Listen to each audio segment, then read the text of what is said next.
This is the GMS Magazine podcast, the RPG and board game interview rooms. This is the show where I am lucky enough to get together with some of the best people in the world of role playing games and board games and ask them a ton of questions about their games, their dreams, their ideas, and what they are currently doing. In this episode, I have with me my dear friend, Sarah Newton. I've known Sarah for, well, 23 years now, and we've been very good friends ever since. Sarah has recently come back to publishing with the Lair of the Leopard Empresses, and I had to ask a ton of questions because this is a very interesting project. We speak about the project itself. We did discuss the use of AI imagery in role playing games, where it's going, why should it go, what's going to happen to Mindjammer Press, and a ton of other questions that I was desperate to ask. So you all can know what's going to happen with one of the most interesting publishers out there, and definitely, and I don't say this because she's my friend, one of the most talented designers ever. I hope you enjoyed the interview. Like 5 years since we last saw each other face to face. We've seen a pandemic going on. We have had a lifetime of things happening. But you are looking ever more glorious and effulgent as ever. I mean, Are age you? suits you. Yeah, it's happening regardless, isn't it? It's happening. It just creeps up on you. Yeah, and I'm still here. It's actually been 4 years. It Oh, was that's true. Yeah. 2019 thereabouts when I fell Yes. off the face of the planet for a few years. But yeah, it's been gradually clawing my way back to sanity and normalcy, or whatever passes for normal around here, and writing it. It's really good to be back and see you. Oh, it's good. Believe me, it is for every single reason. It is very good to have you back. Not less because after all this time, you're actually, and a lot of people are going to be very pleased to hear this. You're actually writing again at your own pace, what you want and need to write, but you're writing again. How is that re-entry feeling? It's kind of weird. I was trying to work out how to explain this just last night. So the old 4 o'clock wake ups when you stare at the ceiling thinking, what on earth am I going to talk about tomorrow? And I was thinking it's kind of like playing a double blind with your own unconscious. Yeah, I had a couple of years when I was in a funk and nothing was coming out writing wise. And then last year, I started scribbling on stuff that was nothing to do with what I was supposed to be writing. Mhm. But at the same time, I knew that if I suddenly said to myself, well, you can't do that, Sarah, you have to write this, then everything would just shut down again. So it's been this kind of constant task of trying to kid myself into getting a writing habit again. And so far, fingers crossed, it's happening. And I'm gradually turning that habit into something that's more disciplined, more productive, more what I was supposed to be doing.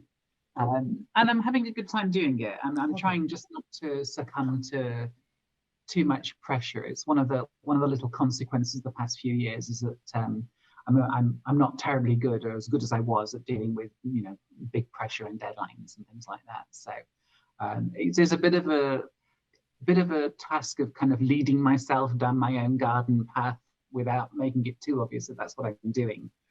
Oh, but I Uh, think that it is fair for you to do that. And to be perfectly honest, I reckon if you had tried to force yourself to do anything else, it would have happened to you what happened to me with playing the guitar. I used to play the guitar when I had a nervous breakdown for bullying at work, and I tried to force myself to keep playing the guitar, and I eventually despised it because it brought all the memories, it brought all the feelings, all the sensations of what I was going through when I was being bullied, because it was at the same time. So yeah, I think if you had tried to continue doing that, you probably would have wrecked your love for role playing games. So no, I think you did the right thing, quite frankly. And waiting was definitely the right thing to do. But we were talking about this immediately before we started this interview. You're saying about not good at dealing with um, pressure and deadlines and so on and so forth. But yet, even though you think that you're not producing at the rate that you used to, you're being overwhelmingly productive. Mindjammer Press, the Lair of the Leopard Empresses, it's out. You've got out on point a couple of the, at least three of the Mindjammer books that have been going on for a while now, which is also quite cool. You're working on your Capernaum thing. You're working on your music. So you are not, I mean, you are being more productive than the average human being anyway. It's I don't know what it is. I mean, I guess there was we all went through COVID as well. We were talking about that. COVID was a great way of reconnecting with what you really, when all the pressure's taken away, when everything's quietened down, when there's no desire or requirement or even permission to go out and muck about with the world. What do you do when you're thrown back on your own self? And I think a lot of us have discovered a lot of energy and creativity that might have been a bit suppressed before. So I think I'm starting to enjoy that feeling again of doing things. But yeah, it's hit and miss sometimes. But I've got enough plates spinning that there's always one that attracts my eye. A squirrel, I'll go to that one. So it's I'm sort of doing many things by default and not concentrating on any one of them at the same time. Well, it seems to be working because and let's get started talking about the book of this the game, the Lair of the Leopard Empresses, which is a very long title, uncharacteristically for you, because you've always done Mindjammer or Capernaum, always apart from Legends of Angler, but you've always done very short titles. This is very long. It certainly is, and it was a bit of a nuisance. We had to get a logo that sort of fitted into nice little cartouche. I suppose Chronicles of Future is a bit wordy as well, isn't it? But no, Lair of the Leopard Empresses is the longest one so far. Yeah, and it's the one that's harder for me to pronounce. Isn't it? Yeah. I just call it Lair. The Lair, okay, I like that. The Lair, because it has many elves. The Lair of the Leopard Empresses. So it's about Lair. But anyway, tell me about it. What is this all about? Because I have looked at the book. I mean, I bought the book immediately. I could because it's you. I looked at the book inside, and it looks absolutely fantastic. I don't care what people think. We'll go into that in a minute. It looks absolutely fantastic. But what is the Lair all about?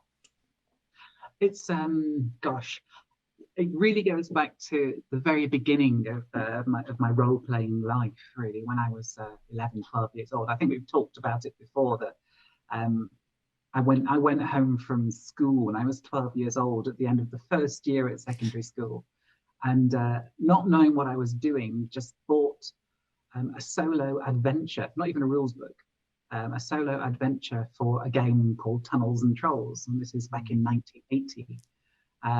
And I had no idea what I was doing. I'd seen some kid at school on the last day playing with the Player's Handbook, the old softback Player's Handbook of Advanced Dungeons and Dragons, which had just come out.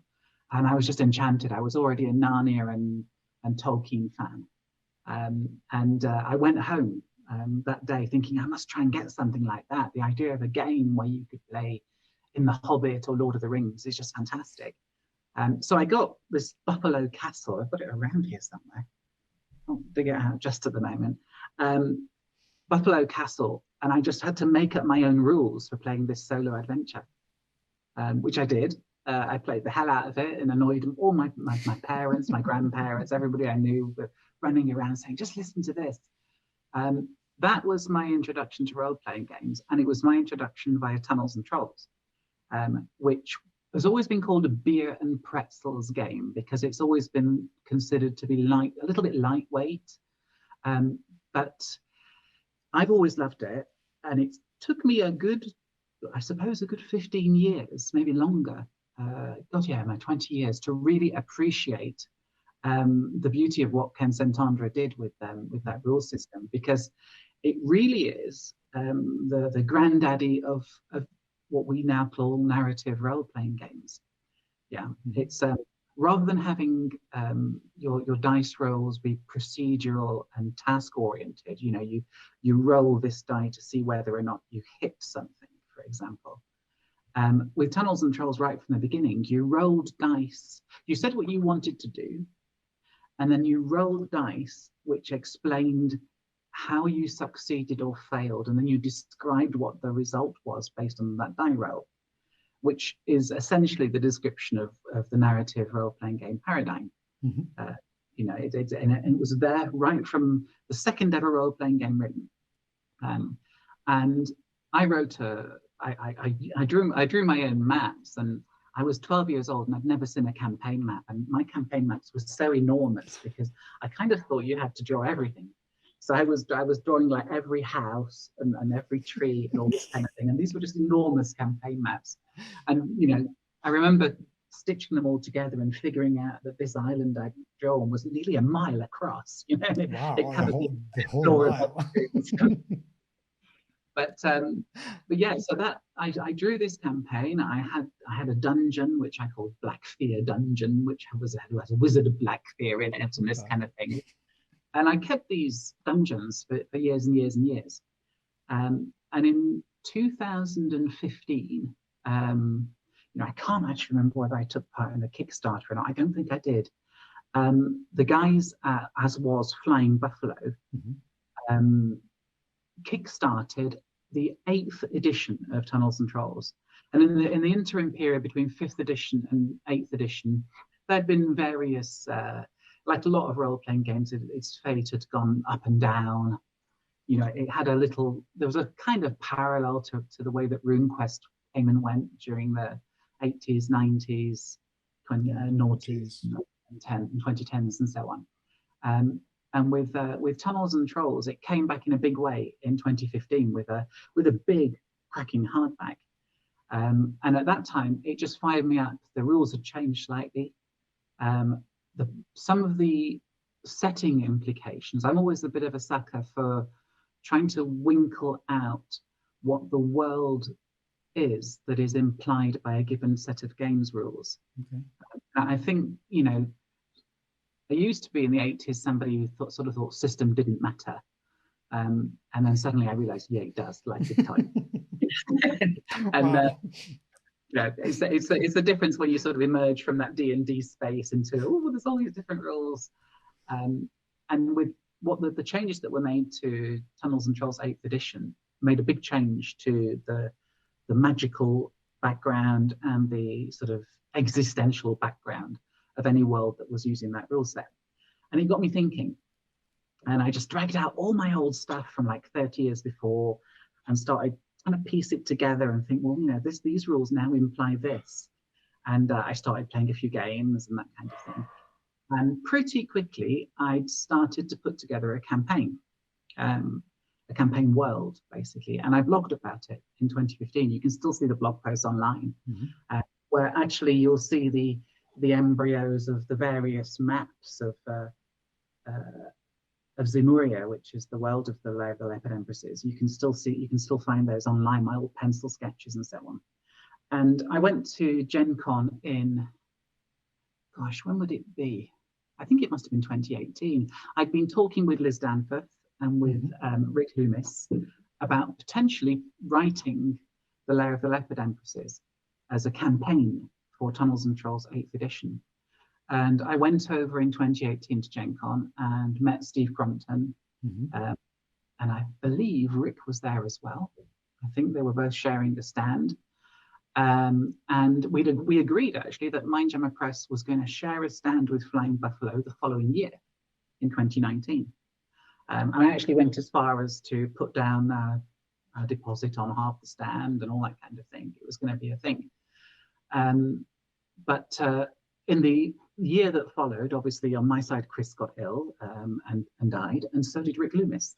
Yes, it was quite a tragic year. It was more or less the same time.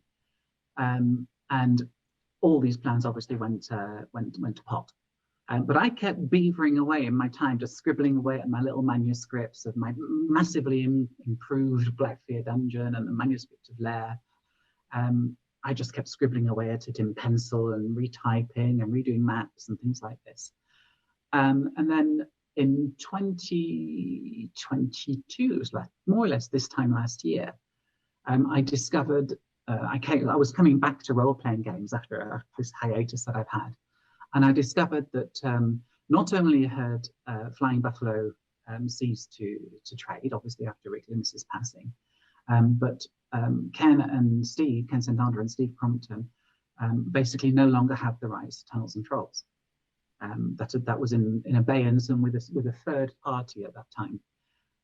But they still had the rights to a game called Monsters, which has existed since the late 70s. It's one of the early role-playing games. And it effectively, at that time, more or less used the Tunnels and Trolls system, but in a real fun way. It reversed the paradigm. So rather than being adventurers heading down the dungeons and smashing goblins in and nicking their treasure and stuff, you actually played the goblins trying to guard their treasure from all of these pesky adventurers and ne'er-do-wells coming down and trying to raid their homes.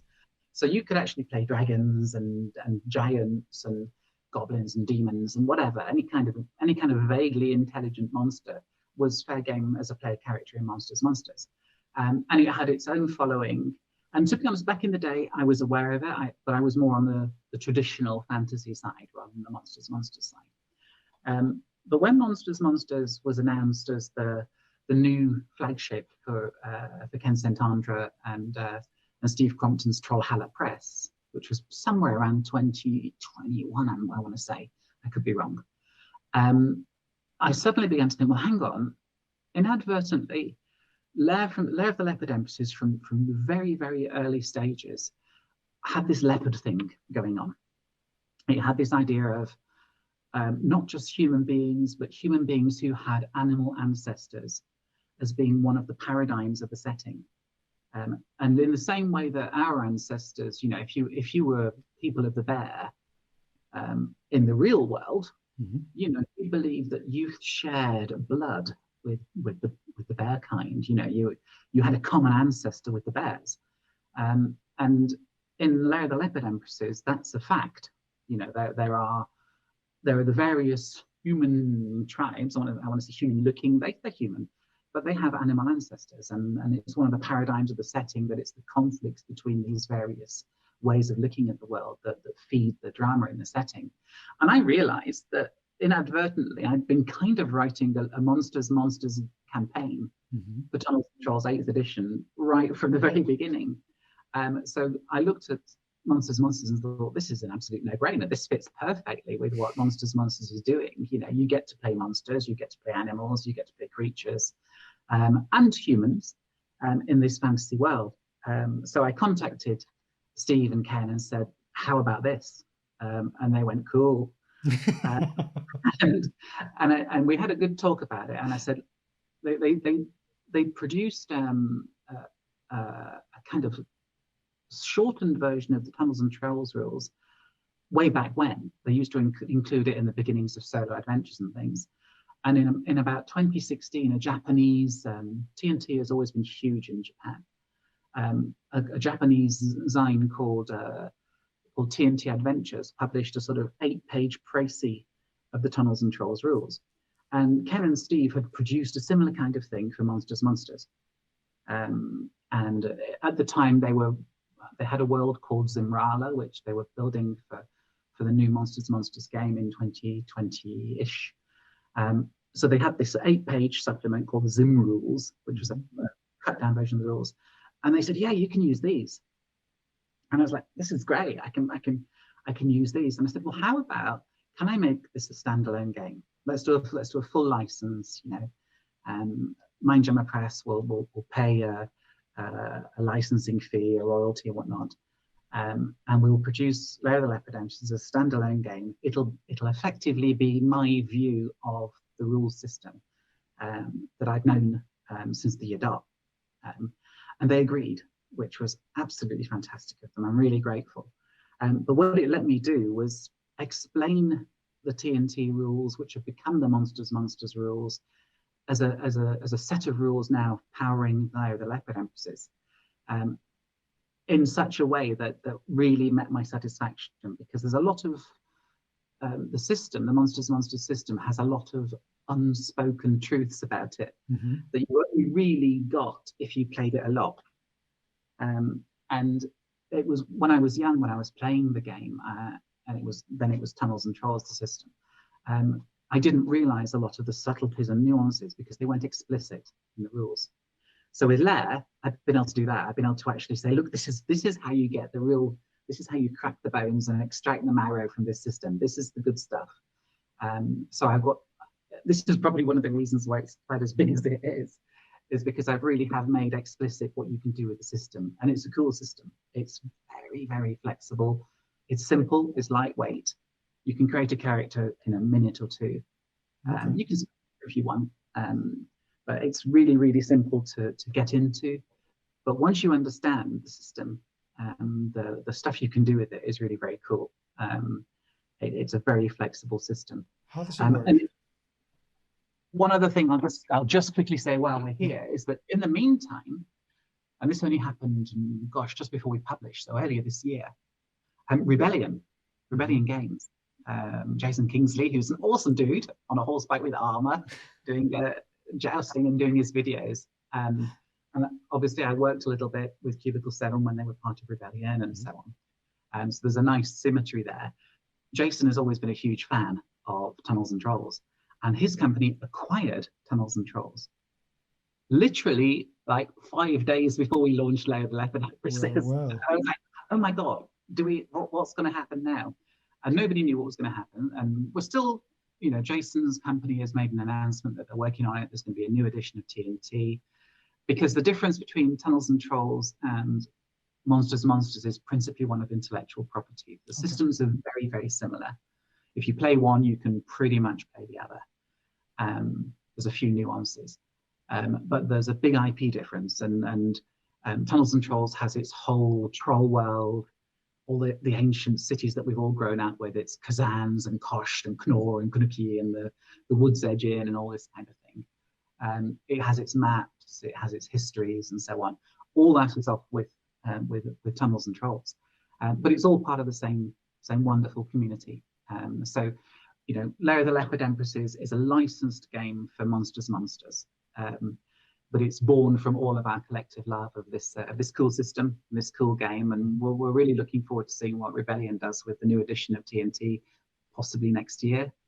There were whispers at Gen Con, but we don't know what's going to happen with it yet, but I'm sure it'll be fantastic when it comes. Yeah, fingers crossed for that. Okay, so how does the system work? What are the basic bare bones of the system? When you look at it, you're going to feel initially very much at home. Okay. There are 8 attributes. See if I can remember them off the top of my head now. I'm live on video. Enumerate the 8 attributes. It's strength, dexterity, constitution, speed, IQ, luck, charisma, and wizard. Well, will I call it? It's wizardry in the original Monsters, but will. I use it for slightly different purposes. So you have those 8 attributes, and they're rolled up on 3d6. Yeah, so you roll 3d6, and you've got your attribute spread. There's no real cheating. There's no 4d6 take the 3 highest. You just roll your 3d6. In the olden days, it was in order. Now we're a bit more merciful, so you get to move things a little, but you can still limp around with your charisma 3 or whatever it happens to be, dexterity 4. That all happens. So superficially, it looks very much like a standard D&D type paradigm. You have a kindred. The entire system has always been really, really good. It's avoided this race thing. From the very, very beginning, there was no question of race, species, whatnot. It was kindred. Okay. So you had your kindred right from day one. Kindred affects your attributes in a different way than games like D&D. It multiplies or divides them by certain numbers, which can be a little bit mathematical, but it's, how hard is it to halve 10? I mean, but it is there. It is a multiplier, it is a divider, and so on. And then you have a kind of in Lair of the Leopard Empresses, we call it a calling. It's a little bit like a class. Okay. It's not quite as, it's more like an aggregate of abilities rather than a kind of shoehorn or a frame in which your character is pressed. It's a little bit looser. So on the surface, you're looking, you've got levels, you know, you start at level 1. It all looks pretty straightforward. But then things get a bit funky, and this is why Lair of Leopard Empresses is called a superheroic swords and sorcery game. If you roll triples when you're rolling your attributes, yeah, so you roll 3 4s, you keep that 12, and you roll 3d6 and add it. Wow. Okay. Yeah, so you can suddenly, if you roll 3d6, you get 3 4s, and then you roll, I don't know, another 10. You've actually got a strength of 22. Yeah, when you start your character. If you roll 3 4s twice, you roll the triples again a third time. So you could potentially have an attribute that's really quite disgustingly high. Yeah.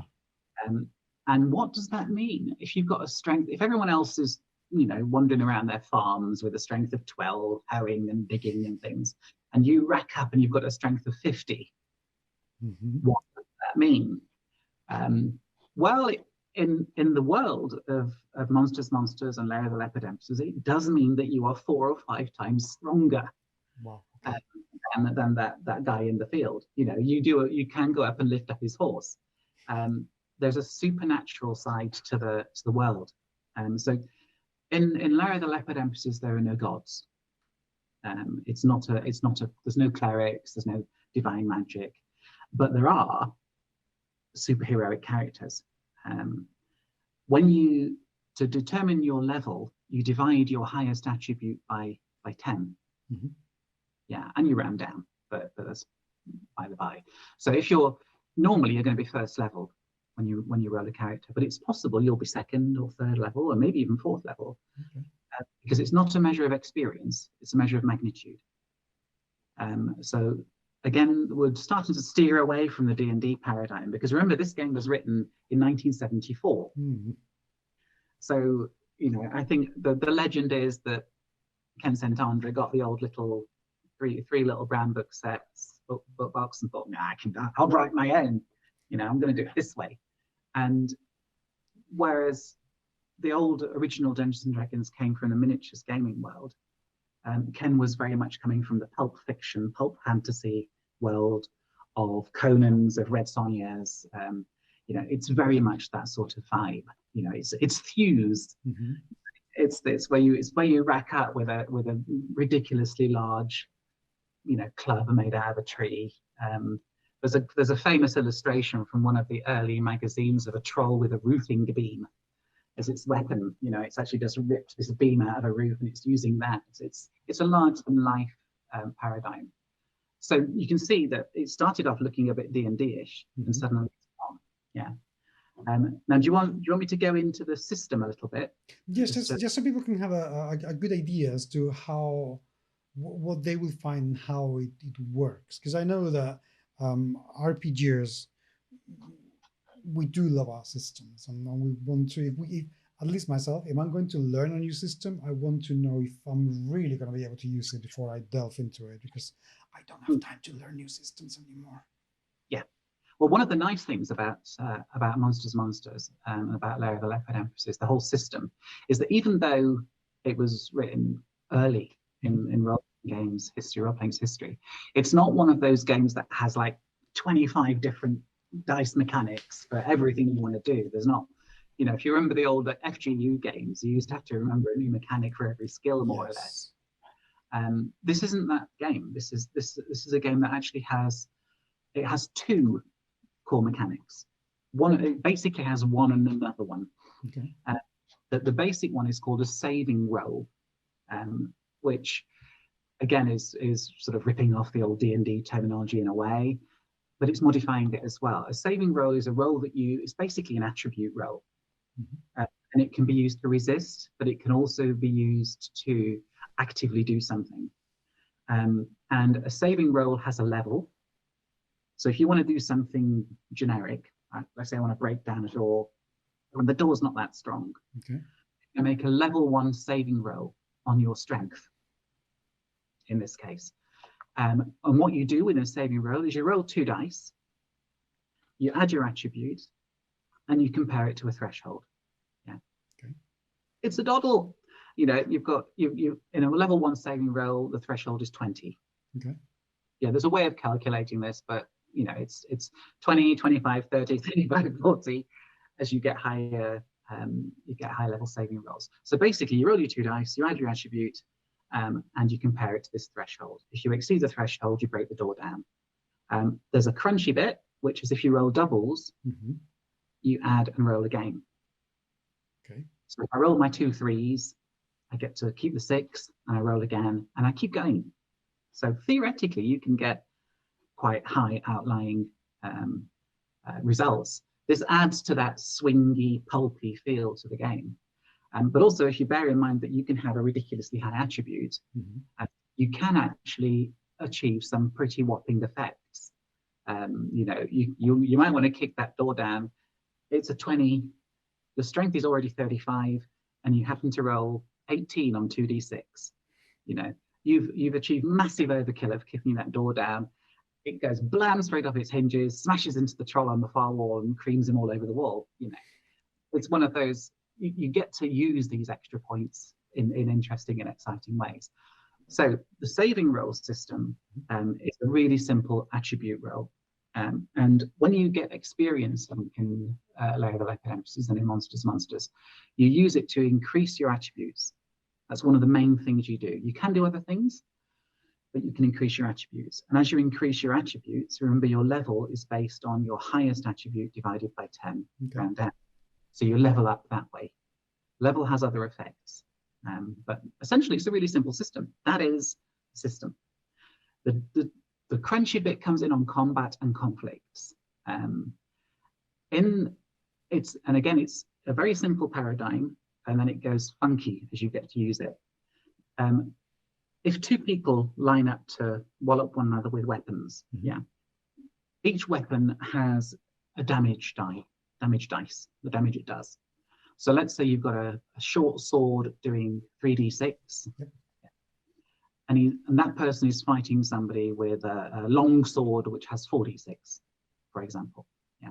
All you do in combat is each side rolls their damage dice, they compare their damage, and you subtract the higher from the lower as damage.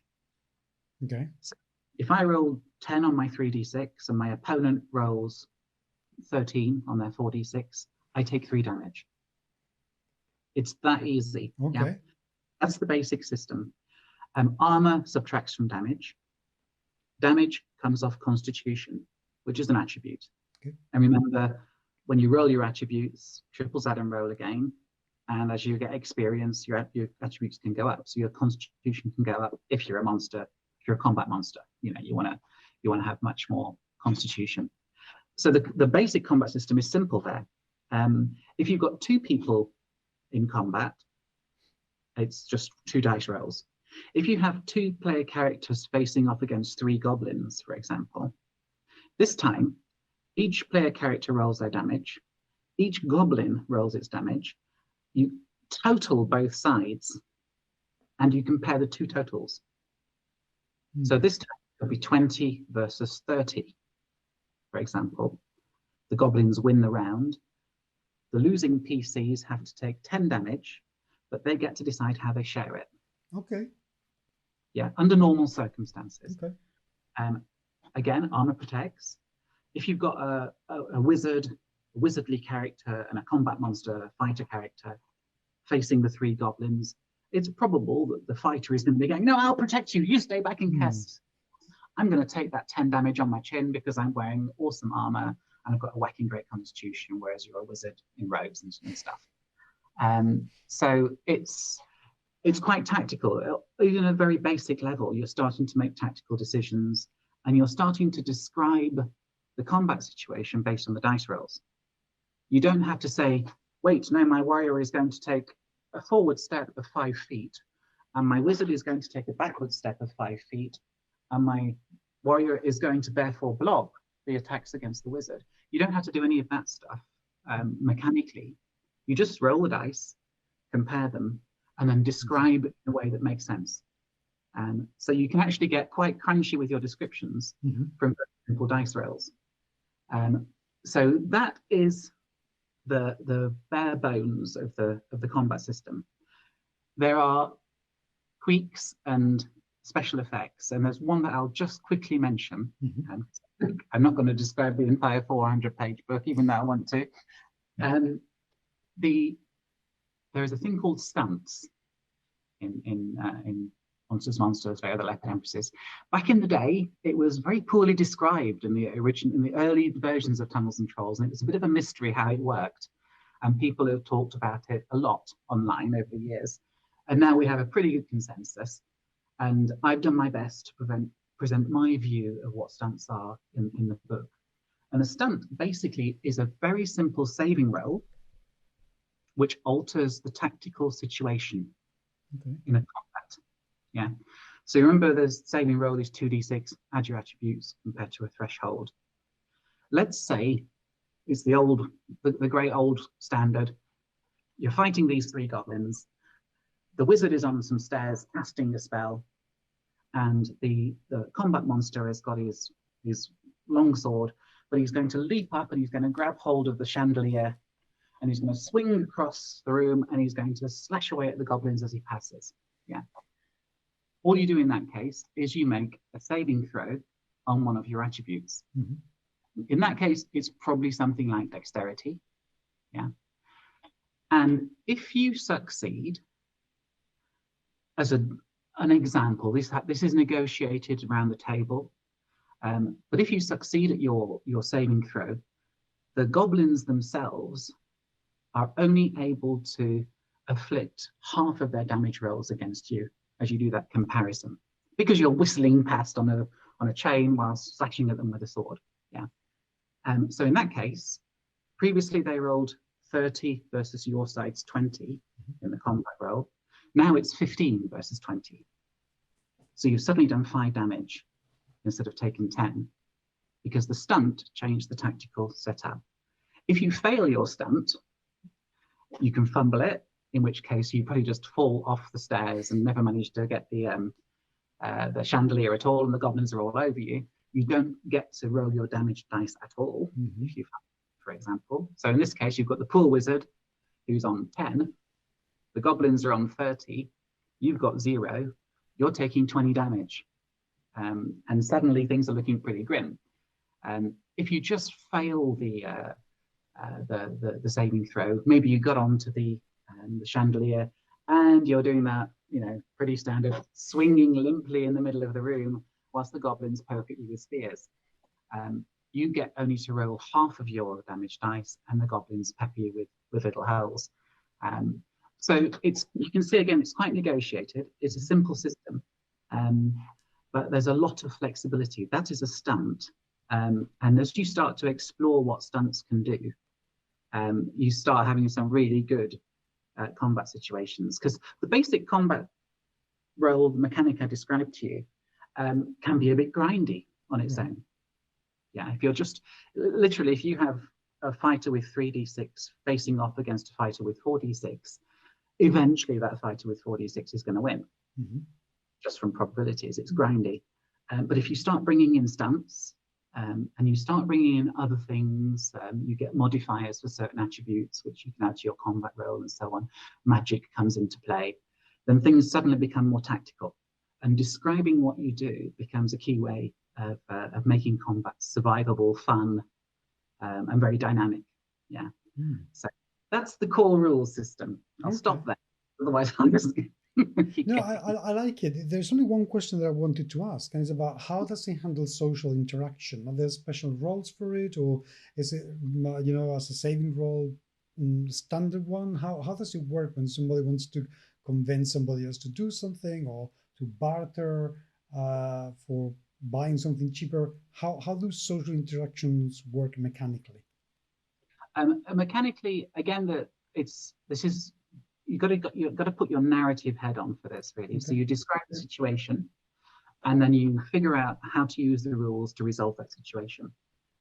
So at a very simple level, if you're in a situation where you're trying to argue with your random shopkeeper trying to get a good price on a sword, for example. Maybe you're going to use either your charisma or your will to try and either seduce that person into agreeing with you or to browbeat him into giving you a discount. It's a saving throw. And if that shopkeeper is your average NPC, maybe he's just like a first level NPC, you're making a saving roll against a level. It's possible you could make a saving roll as an opposed roll, but that's really under certain circumstances you do that. Generally, the rule is go for what's quick but makes sense and gives you the desired level of complexity.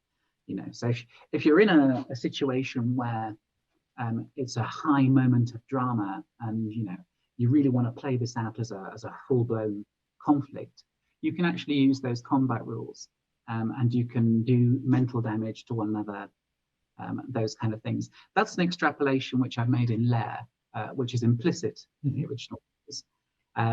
But you can really, it's kind of like a basic contest mechanic and an extended contest mechanic, which are presented in the rules, which you can adapt to do what you want to. There's also something I'll just quickly touch on called special abilities.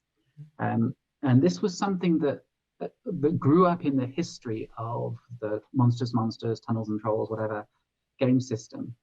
Originally, I remember it being in the first edition of the Monsters game back in '78, when monsters had special abilities.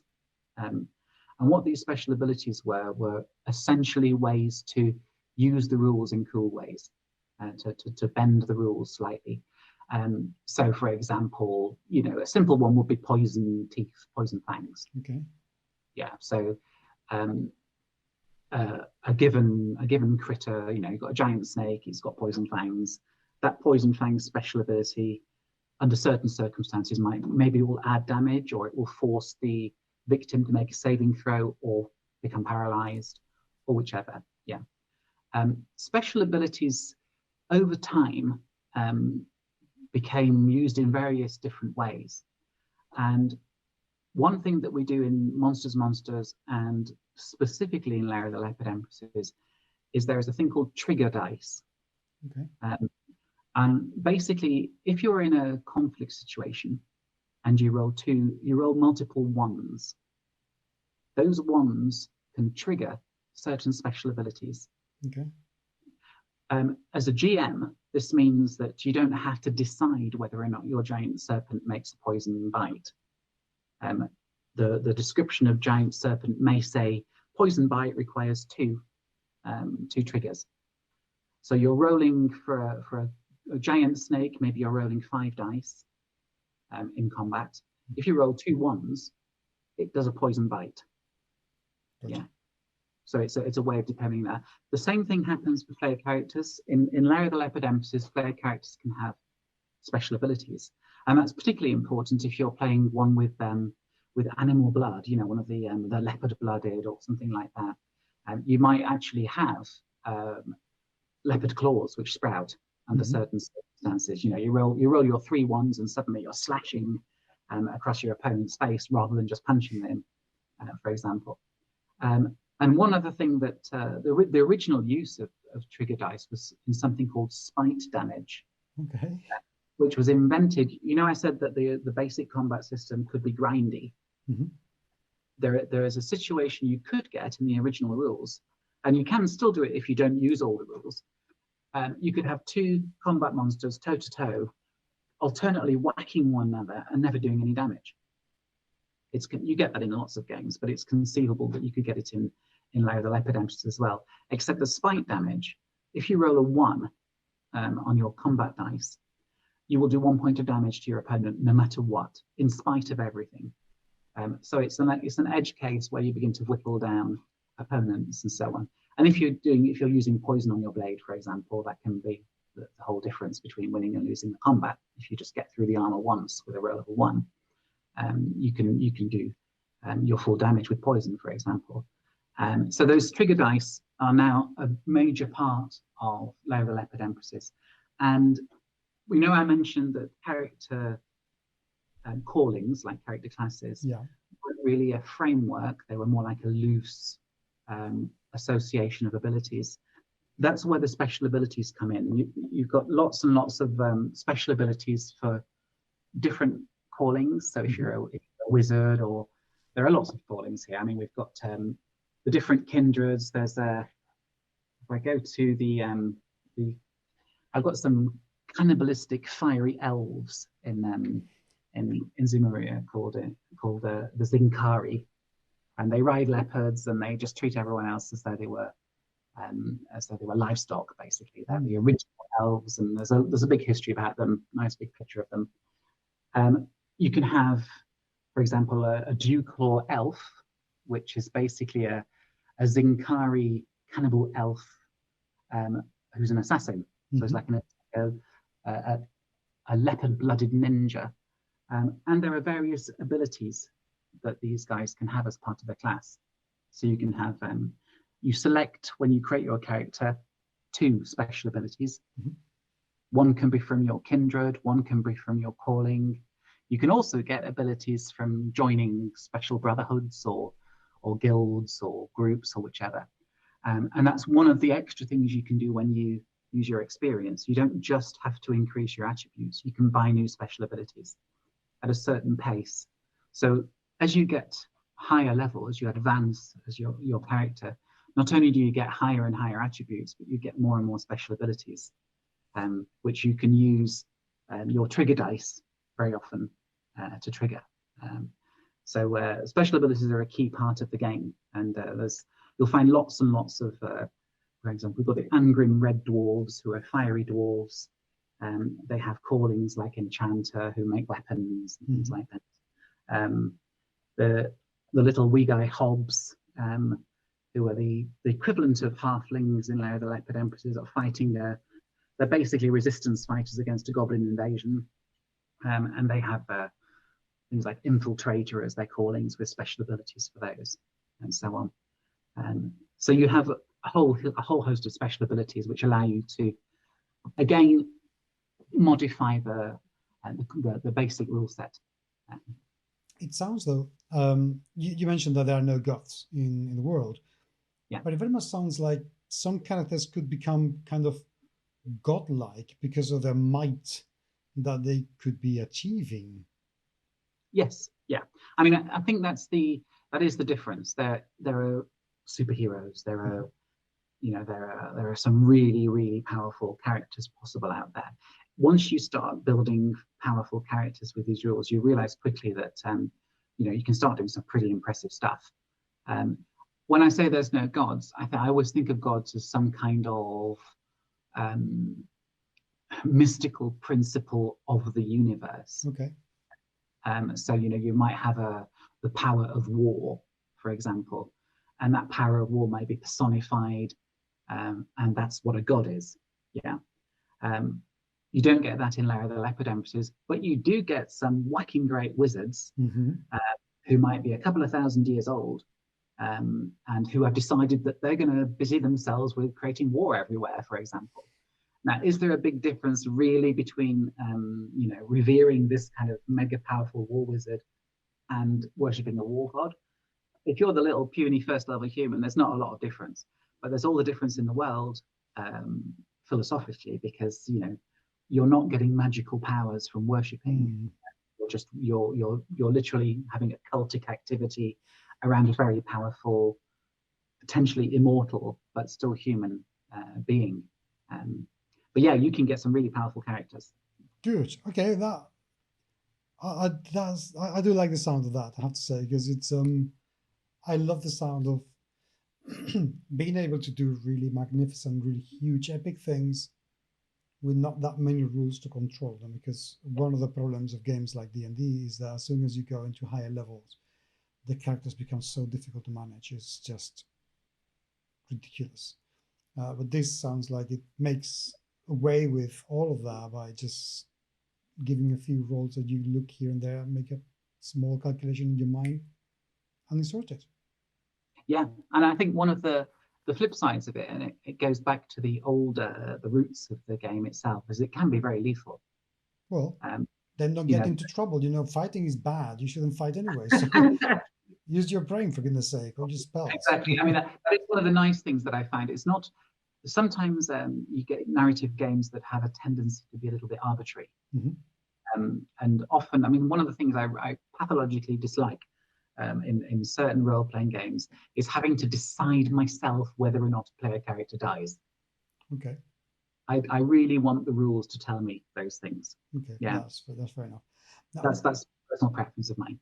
I have a question though. Why didn't you go for Fate this time? Because you released Mindjammer, and you made an absolutely fantastic job of taking the Fate system and turning it into this wonderful sci-fi game. Why not going for Fate? Why going for Monsters and Monsters rule set? It's basically because the setting was originally written Okay. inspired by the 8th edition of Tunnels and Trolls. So it goes back at least 2015. Some of the elements go back to 1980, but the essentials of the setting go back to 2015. I always wanted to do what I consider to be my perfect presentation of this system. Mm-hmm. I think it's a good system, and I think like a lot of systems that were invented way back when, I think it should have had a lot more attention than it has. A lot of role players have Tunnels and Trolls and Monsters in their DNA. And like I say, I really do sincerely believe a lot of the narrative game movement owes a lot to this system, but it's never really had the spotlight in the way that it deserved. You know, it was overtaken by other games in the early 80s, but it's managed to survive. It's had a passionate fan base that's kept it going. So really, I think also it does a different thing from Fate. Fate is a very different experience. I enjoy Fate a lot, Mm-hmm. but Fate is very much geared towards a slightly more meta approach to gaming. Yeah. You know, and you don't have to play it full on meta.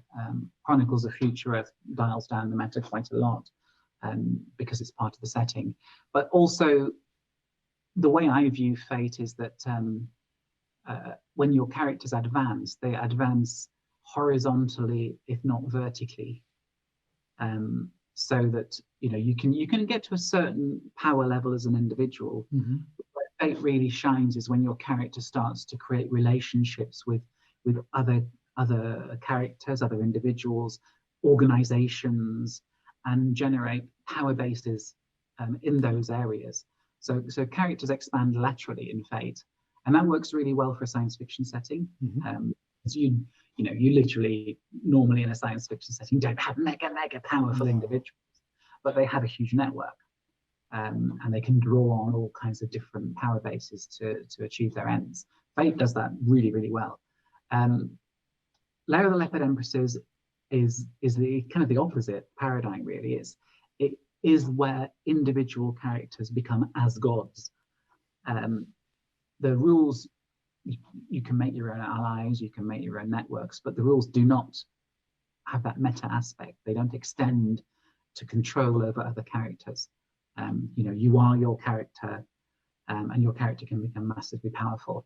But there are quite a few similarities. I mean, I think, again, Fate owes some of its DNA to this system.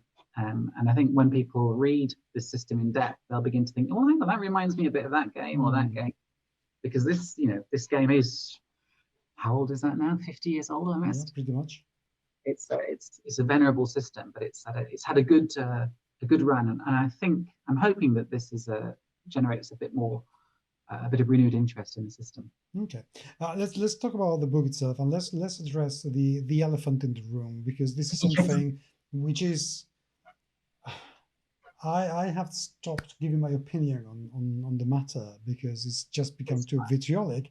But you're one of the very few companies that have embraced artificial intelligence, and let's call it that because it's the name that's been given at the moment, regardless of whether it is or not, which is, I think, is a debate that is going to be going on for a very long time. But you have used AI quite extensively to create the illustrations in the book. Of course, you knew that was going to be controversial why did you, as a company, why did you decide to take Mindjammer into the AI field? Well, to be honest, originally we didn't know it was going to be controversial. Okay. Yeah. The controversy really broke sort of last Christmas, I think. I remember seeing people having a lot to say about it suddenly. It was probably about 2 years ago that the Midjourney application started to come up on our radar, and our art director Jason Juteau was playing around with it, and he was saying, "Oh, this is doing some cool stuff." You know, he was putting in various keywords, various prompts, getting out results that were kind of cool. You could change style and so on. It was pretty, you know, in 2020, I think it was 2021, I think, when we really started to look at it. The results were still pretty iffy. Yeah. And they were unusable commercially, but they actually were quite good in speeding up the art process.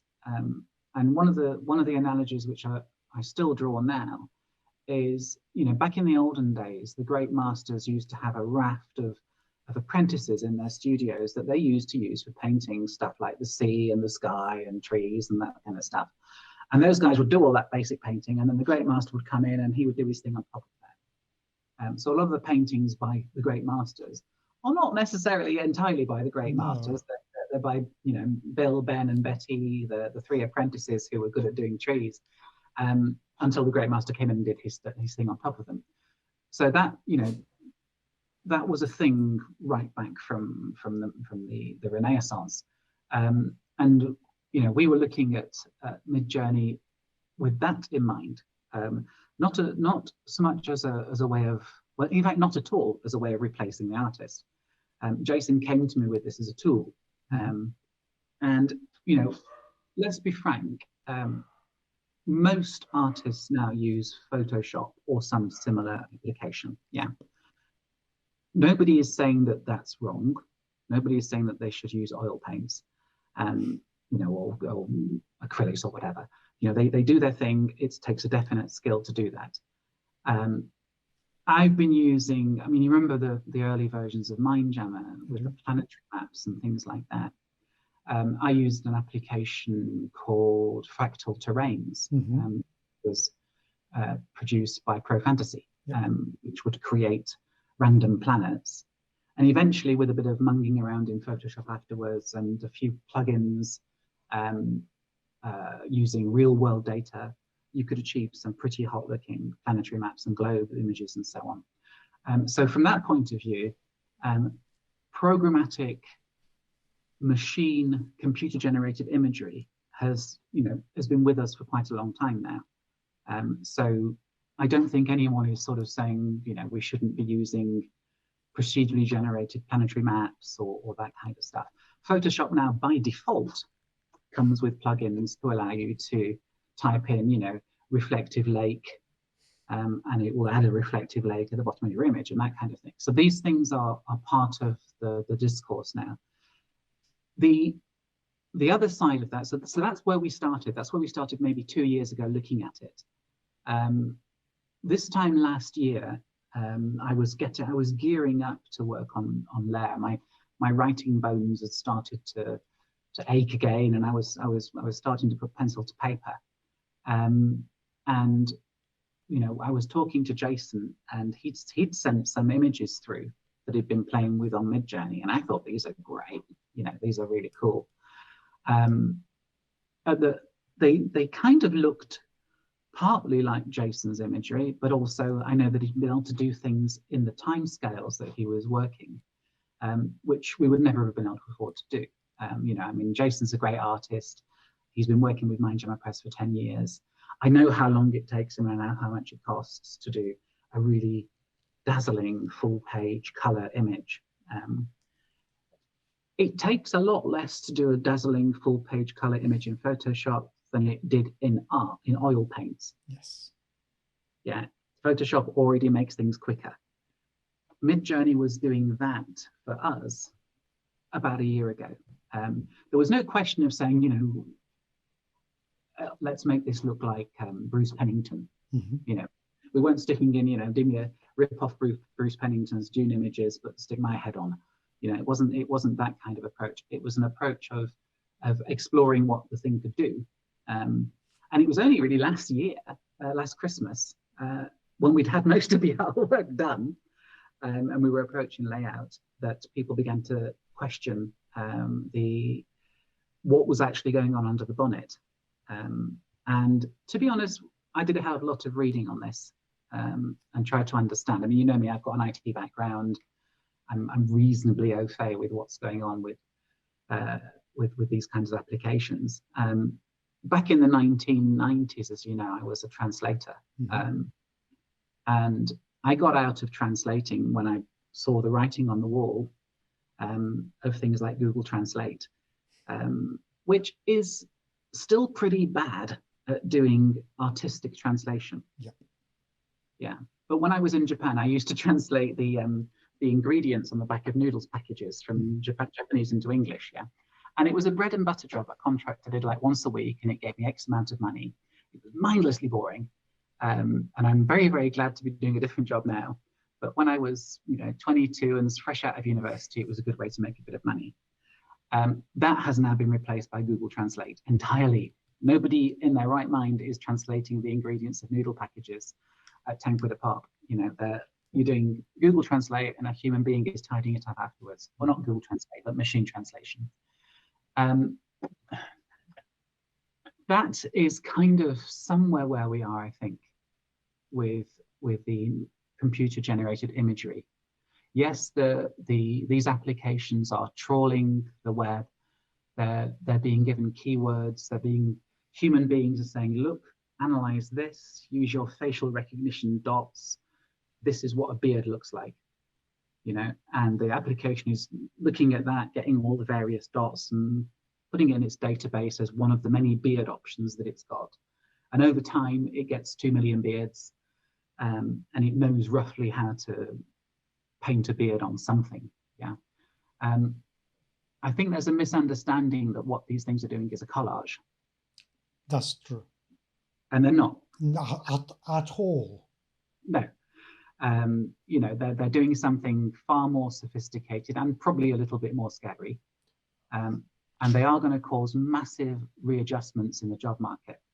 And everywhere else. We were talking beforehand. I work in cybersecurity, and the current level of vishing and phishing that we are seeing is going to be a walk in the park compared with the incredible amount of deep fakes that we're going to see in the next 5 years. The scary doesn't even come close to what this could be. Yeah, it isn't what people think it is either. It is not computers taking over the world. No. It is an ability to be intensely disruptive in our working methods with no viable replacement even in the wings at the moment. And that's the problem. We like climate change, we should be way ahead of this, and we're not. We're panicking because we're not quite sure what this is going to do. I think my personal approach, and I've discussed this a lot with Jason and with Graham and with Gary Harper and so on throughout the time, is this is a revolutionary tool. It's disruptive. It needs to be taken seriously.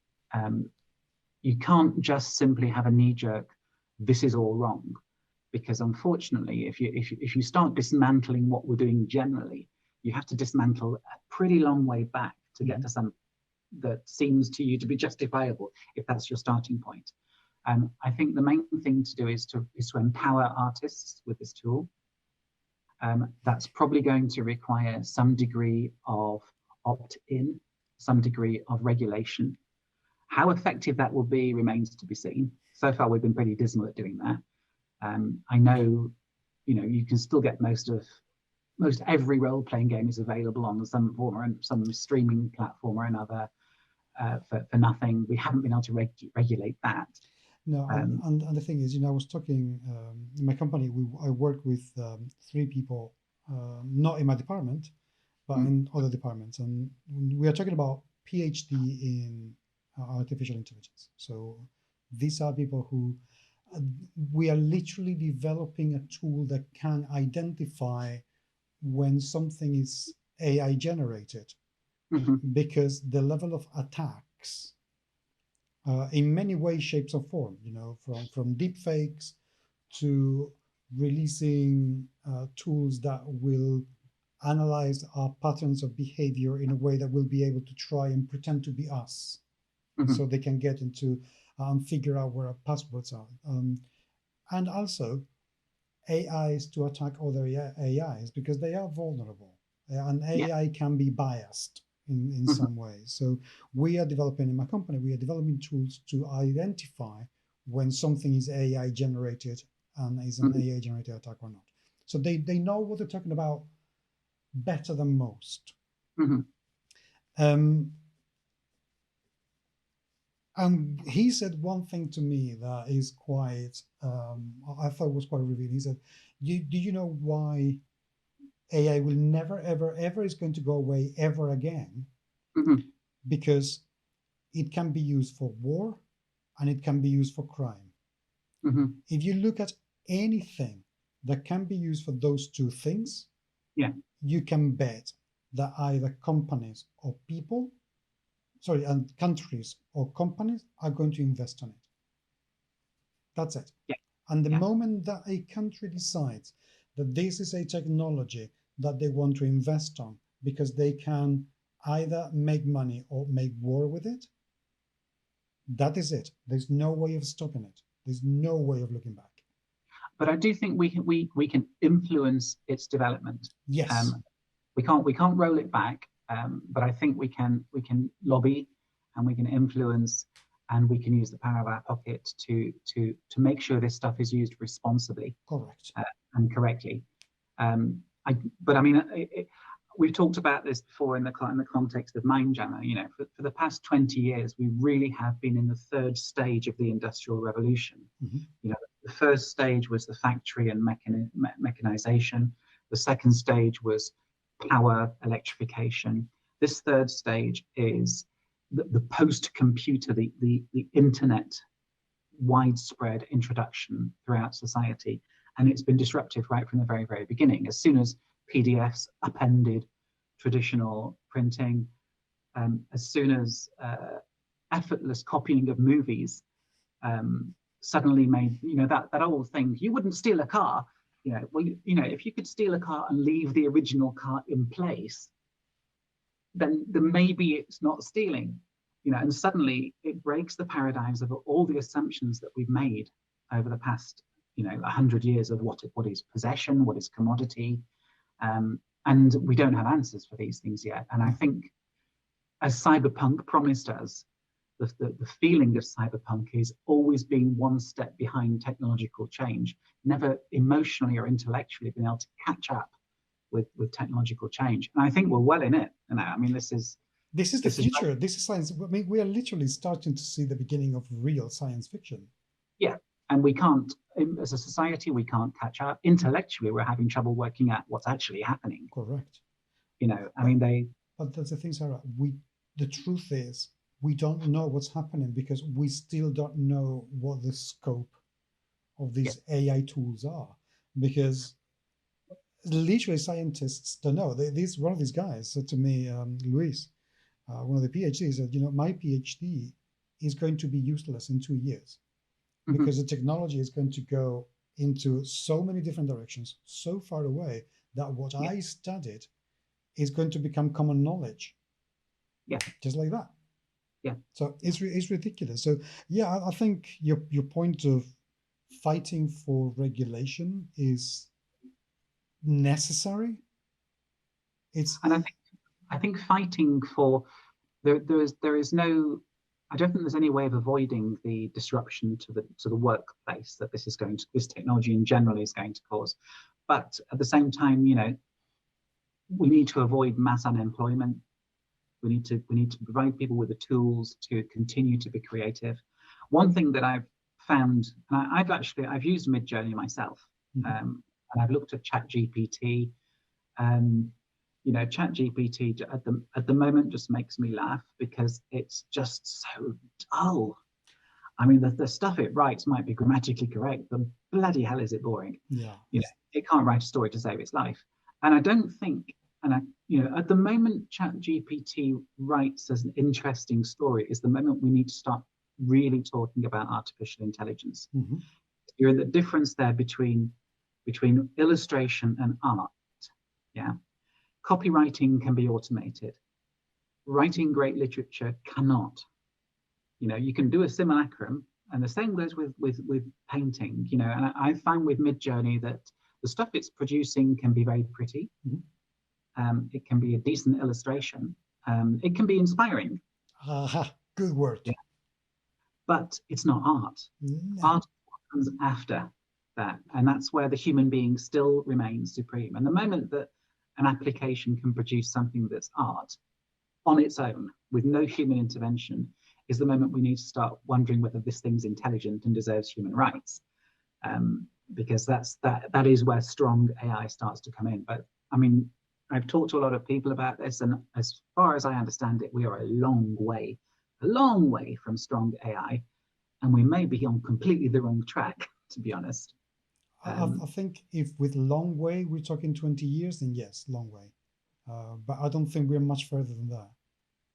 Did you receive the article? I can't remember where it was. It's a couple of weeks ago now. And I'm trying to remember the exact specifics. What really impressed me is that it triggered my Mindjammer thing. In Mindjammer, artificial intelligences have an organic component. Yep. Yeah. Basically, they have a bit of brain matter in there. Yes. Yeah. And this article a couple of weeks ago was that they'd actually been using brain cells in a machine mm-hmm. to power computing. Yeah. And that was the first time I thought that is the paradigm, in my opinion, that is going to lead to strong AI. It's not going to be emulating a brain in a digital computer.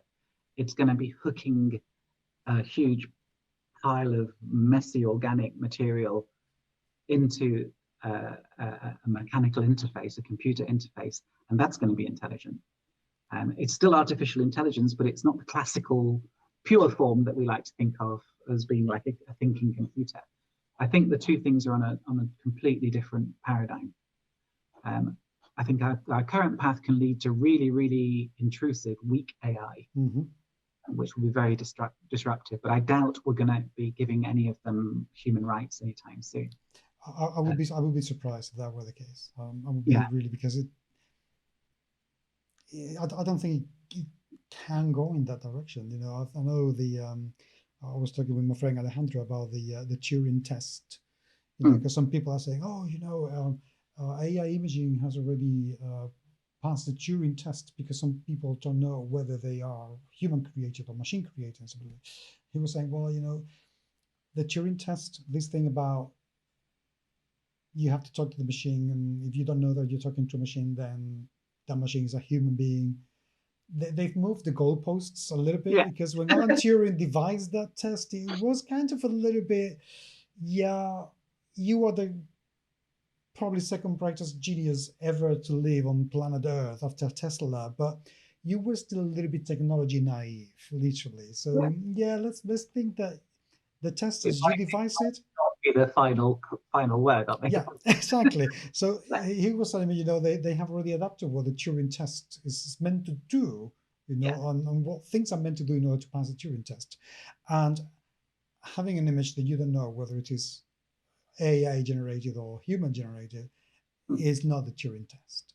No. So I don't think we're ever going to get to the point of the way that we're going into passing the Turing test, but that we're going to get to a point in the next 20 years where we can genuinely replicate somebody's behavior to the point that if you talk to the person, you're not going to know. That you will be able to get your dead father's pattern and put it into a machine so you can keep talking to your father. Kind of like Kal-El in this old Superman film, I am not Kal-El, I am just a projection of Kal-El. That, I think we're closer to achieve than people may think. Yeah, I think that's and that kind of stuff is going to be very, very disruptive. because the bad actors are going to have a field day with that. Yeah. Exactly. So that's when people complain about AI imagery, I'm a bit. You are totally right to complain about this. You're completely right to be worried about this. But this is a fight already lost. In as much as it's out of the box. Yeah. I'm sorry to say, but this is not something that is ever going to go away. Fighting against it, I think, is a mistake. Fighting for regulation is definitely the right fight. And I keep saying this, and people keep coming at me. If you don't know how it truly works and how you can use it as a tool, you're going to be at a disadvantage. Yeah, it's like computers in general, isn't it? You have to say yes, they're disruptive. They redefine the workplace. I think there's one thing. I mean, just bringing it back to Lair, the Leopard Empresses, just briefly. One of the important things to say is, yeah, we've got some. This enabled Jason to produce artwork in a rapid way, in a competitive way. It's still his artwork, as far as I'm concerned. He was remunerated for it as an artist. It's not replaced him. But equally, it's a design choice. This is not a complete revisit of how we're going to be doing art in general in the future. This is one tool among many. It's not appropriate for everything you want to do. No. It's a useful aid under certain circumstances. We're gonna see how it develops. I do hope we'll see subsequent versions of these various tools coming out with a more ethical way of paying people than things like Spotify. Yes. I hope it'll be a little bit more better defined than that, but equally, hopefully a little bit more transparent and with some more tight regulation. But it's early days, and I think right now, trying to ignore what's happening, it's a great leveler. When desktop publishing first happened, when PDF publishing first happened, there was an awful lot of big companies complaining that little guys could suddenly make their own books. Now, I'm not saying that is at all what's happening here, but there is there's a democratizing side to it. As long as we bear in mind that we're not here to replace artists, but to empower creators, then there's a role for this stuff. Nobody ever tells me these days of back in the days. I'm doing music now, and I've been doing it, as you know, for quite a few years. I always had a studio, a home studio, and back in the 90s, it was clunky and really expensive. And most people, there was still quite a lot of old analog studios costing £250,000 and costing $500 an hour to go and record something in. 25 years later, I have more power than all of those studios on my MacBook in my bedroom. This all happened before social media. There was a huge outcry in the musicians, in the studio operators business. Mm-hmm. All these people who literally invested decades of time training on analog equipment. They got huge bank loans to structure these studios, and then literally in a matter of a few years, they were obsolete. Now we're all happily garage banding away. Mm-hmm. Ethically, did we do the right thing? These are impossible questions. That's the thing. I put the example of digital photography. My family comes from. I'm the fourth generation of photographers. My great grandfather started it. I'm the fourth generation of photographers in the family, and I have seen how thousands upon thousands of photographers had to adapt to digital photography, and thousands of labs, chemical labs, gone. Yeah. Completely disappeared because there was no longer a place for them. Yeah. That's it. And people were saying, no, this is never going to happen. It did happen. And there was an outcry with, but digital photography will never be as good as, traditional photography, until it was proven that it was. And we have seen this with any new development technology, as you was mentioning, Photoshop. Oh, no, color painter will never be as good as a Yeah. proper oil painting. And yeah, maybe not. I'm not going to go into that. But the fact is that 99% of artists use it today. And one of the exciting things for me is that there's articles from the 1830s and 1840s. I can't remember who the artist was now. I think it might have been the Delacroix, I think. Oh, complain about photography. Yes, is that the photography was the end of art. It was the death of art. Yes. That was it. Now there was cameras. There was not going to be any art anymore. What happened, obviously, immediately after the invention of the camera, like within 20 years, is we got impressionism, we got expressionism, Cubism, Klimt, everything. Yes. Extreme explosion of creativity, because everybody who meticulously spent the last 200 years trying to paint photorealistic oil paintings were superseded by cameras. So they found somewhere to express it themselves. They found a much better way of doing it. So these things are revolutionary, but they're not necessarily, it's tempting to be all doomsome about these things, because it is terrifying. And don't get me wrong, I understand the fear that people feel. Okay, I truly do. And I hate the fact that it is true that some companies are making do with AI work and deciding not to pay any more artists to do it. And I think that is unethical. But please, let's keep in mind that this is people doing that. And that is exactly what we should be fighting against. Yeah. Not the tool itself. And not because there aren't ethical concerns with the tools. There are. Artists should have been asked before their images are being fed to the machines. No questions about that. No questions about that. But that's late. It's done. We that cannot be undone. Even if they wanted to, companies could not do that. We have a huge debate on that as well. I mean, nobody is really suggesting that anybody who writes a book or who's ever written a book should be contacted and get their approval before translation and text analysis software can troll through their books, which it does all the time. Everything you write online is being analyzed by some device for some purpose. Notionally, we are giving permission when we sign into Facebook and we scroll to the bottom of that 20 pages of extremely small text and click, okay, let me in, without reading it. But we're not giving us permissions. We are told, if you want in, you have to agree to this. So that's not like giving permission. That's like a condition, not an agreement, really. I agree. But I think it's a really, really knotty question. And I think the best position you can have is just to be aware of the situation, to be aware of the dangers and the pitfalls. For example, we don't use any artist prompts in anything we've done with Lair, any artist name prompts, any style prompts. We're trying to keep it as much as possible. I mean, I would like the artwork that we've produced in Lair to look close to Jason's vision, and not generic off the rack pick that's been put together by some software.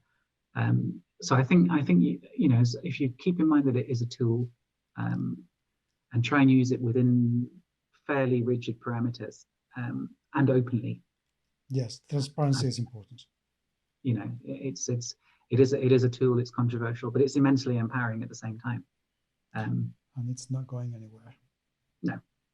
So let's talking about going somewhere. Let's go back. Is this conversation I wanted to have with you because I know that you've been quite honest about it, and I think, to be perfectly honest, it's a question that I'm asking to everybody I am interviewing at the moment, because I think it's fair that people know whether something's got AI or not, so they can choose whether to support it or not.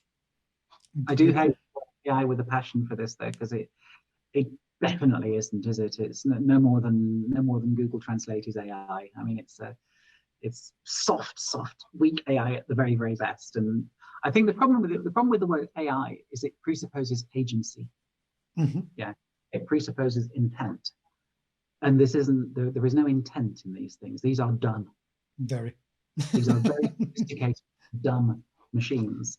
And that they're churning out something that looks incredibly intricate and incredibly sophisticated because it's a really, really big piece of clockwork.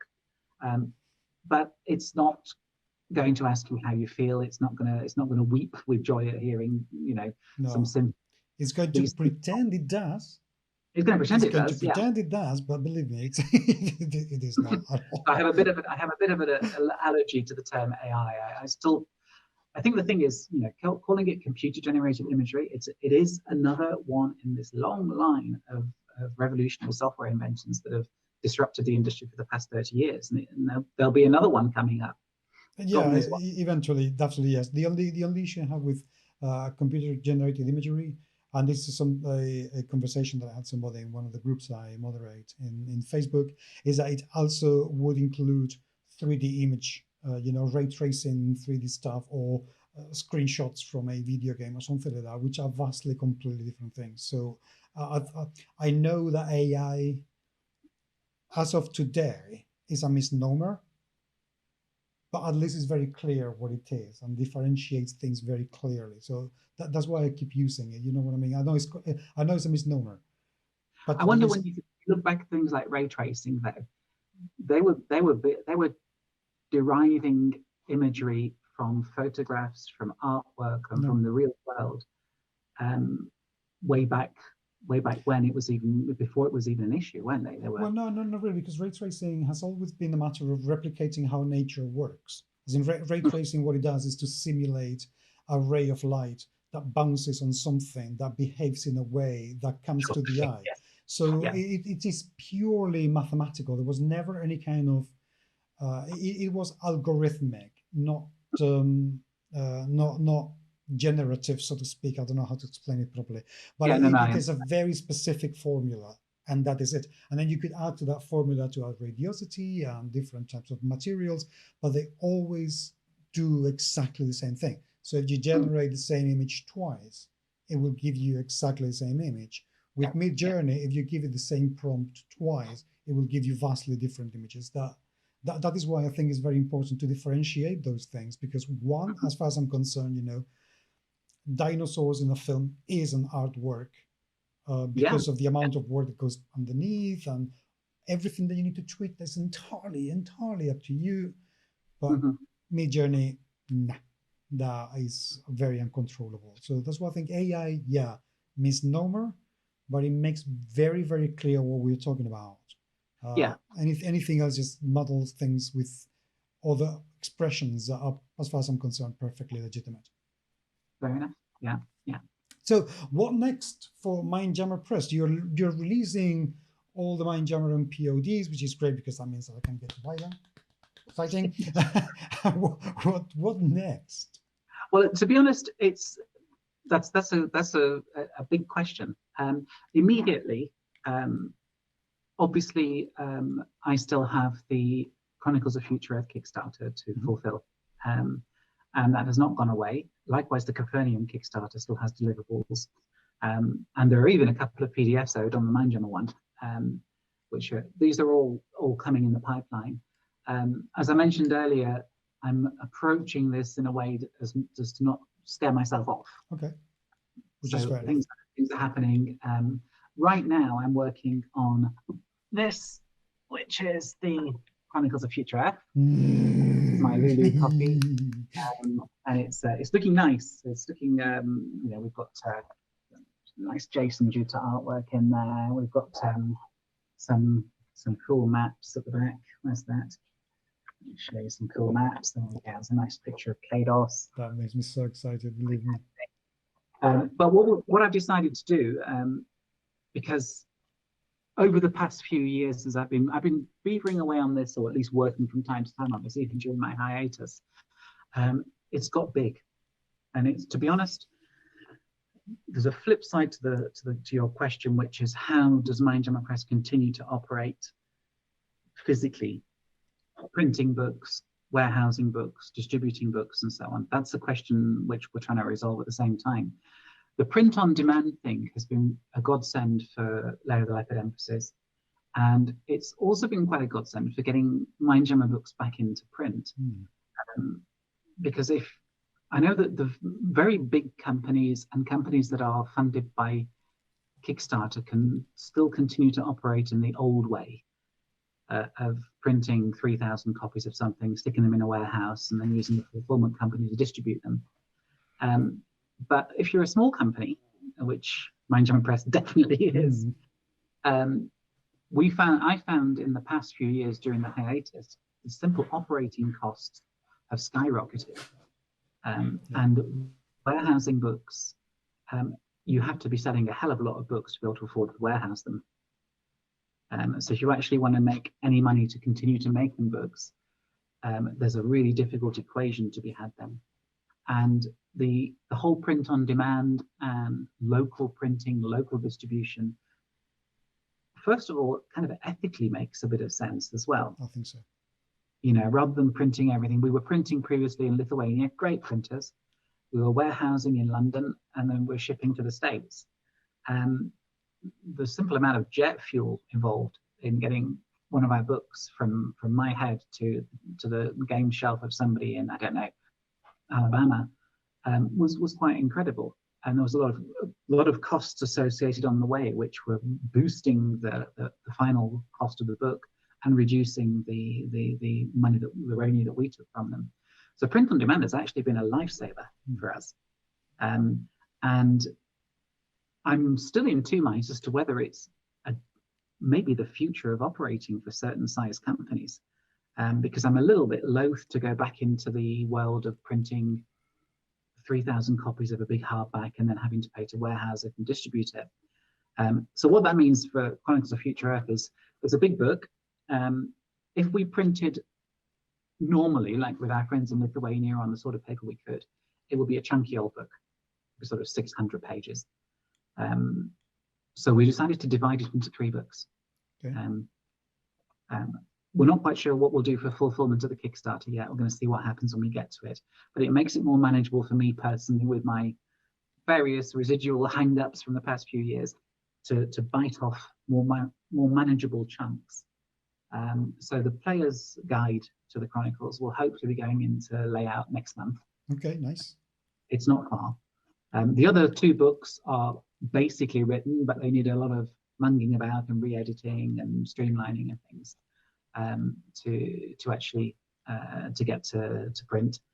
And also we need to build up the coffers again, because the past 4 years, as well as being personally disastrous, I just let Mindjammer Press keep going as it could whilst I was in my hiatus. So we need to boost its financial situation. There's loads of stuff in the pipeline now.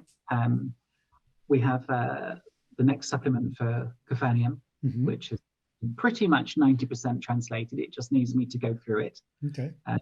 I'm a bit of a bottleneck, but at the moment, because the finances are limited, I'm going to be a bottleneck for a little while yet.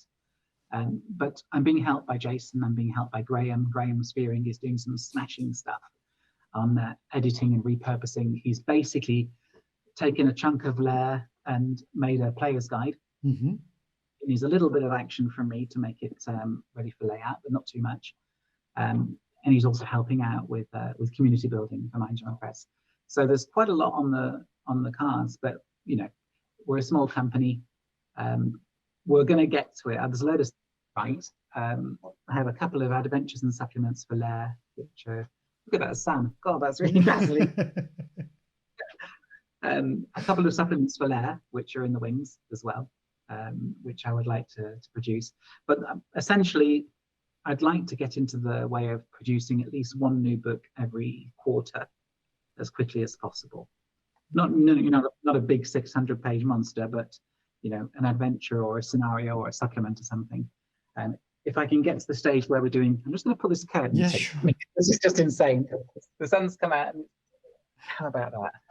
That's better. Yes. Hello back. I was thinking it was like the rapture. It sounded like you were about to give me a quest. I know. It's a huge exclamation mark on my head. Yes. Of angels' wings, and I'll be taken out. But yeah, so if we can get 1 book out a quarter, We won't make this quarter, but we might get something out in October, Okay. which will be nice, and then progressively after that. So yeah, basically, I think we've settled on 4 product lines now, which is Chronicles, Mindjammer, Cavernium, and Lair. Lair the Leopard Empresses. And as soon as the coffers are healthy enough, I don't want to do put my foot into the water with Kickstarter until we've sorted out the obligations to existing backers, because that's been weighing a lot. But as soon as we get the finances reasonably mobile again, I'd like to start bringing in some other writers and hopefully increasing the output. But at the same time, we have to look into exactly how these things get printed and how distributed.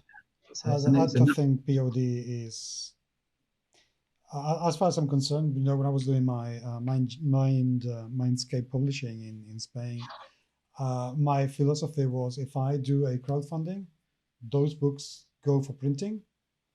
Anything after that is POD. Done. It's a good idea. Yeah, I mean, the world has changed a lot in the past 4 years. I mean, the last thing I published, apart from Lair, before that was the end of 2018 with the Chronicles Quick Start. And in those almost 5 years now since 2018, the world has changed. And the quality of POD has changed, and shipping has changed, and everything has changed. So I just don't see the point, as you said, to really burden yourself with having to host, especially when you have so many lines. I mean, because 4 lines of development, hopefully 5, if at some point you bring back Monsters and Magic, which that would be amazing to see. That would be incredible. But just with 4 lines of development, we're talking about maybe having 2,000 books stored somewhere. Oh yeah, at least. If you do very small things. Yeah. That is a lot of space, and that costs a lot of money. But POD you get a lot less money for that. The revenue is a lot less, but no worries. But the operating costs are much less as well, which next to nothing. Yeah, it makes it much more manageable. Correct. And I think the market these days, gamers quite rightly are demanding much higher quality, and that kind of brings us back to the mid-journey issue and things like that. The shoestring budgets that you could operate on 20 years ago, it's very difficult to justify producing a game of that kind of quality now, unless it's a deliberate retro feel. Yeah. You expect full color artwork, hardback, glossy, good maps, good artwork. But the problem is that people still expect to pay 20 years ago prices. And, yes. And that, as far as I'm concerned, that is the issue. We see an awful lot of things about paying the artists the proper way, pay the writers the proper wage, pay everybody the proper wage. And when people say, well, why don't you pay the proper price for the book? Oh, no way. How dare you charge more for the book? This is just it's a bit, you cannot have both. It just can't. I mean, and every publisher I know says the same thing. If I had to charge for the book what it truly cost, people would absolutely burn me at the stake, because a 300 pages book should cost $100.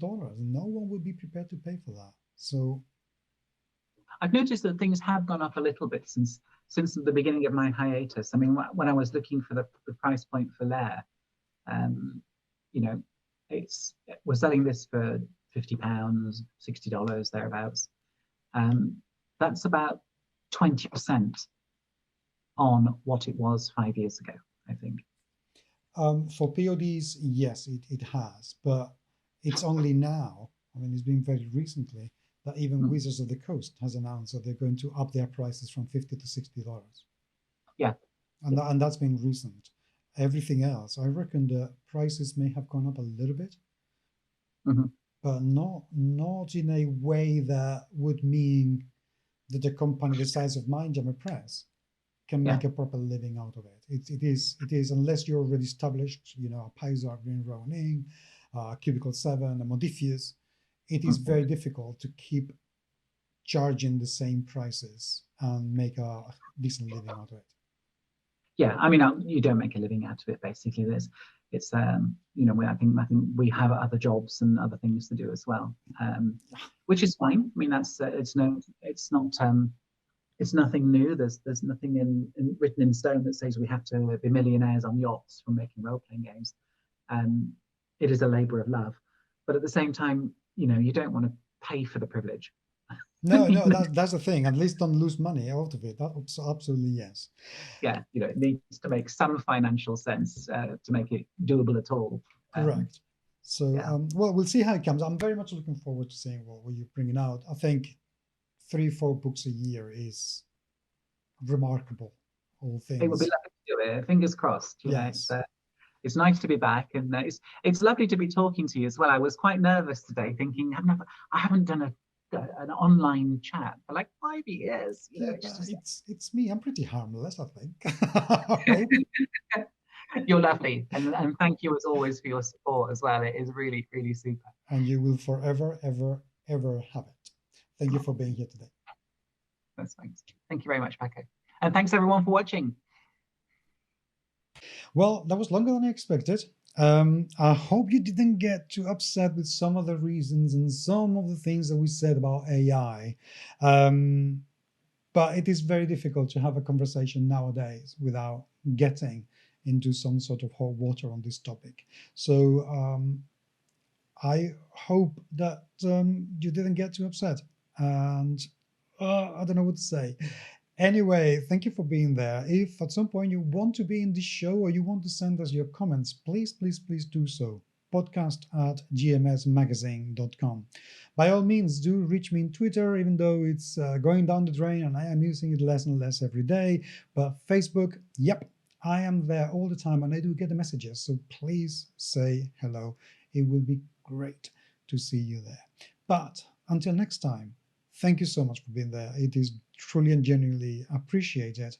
And I will talk to you very, very soon. Take care.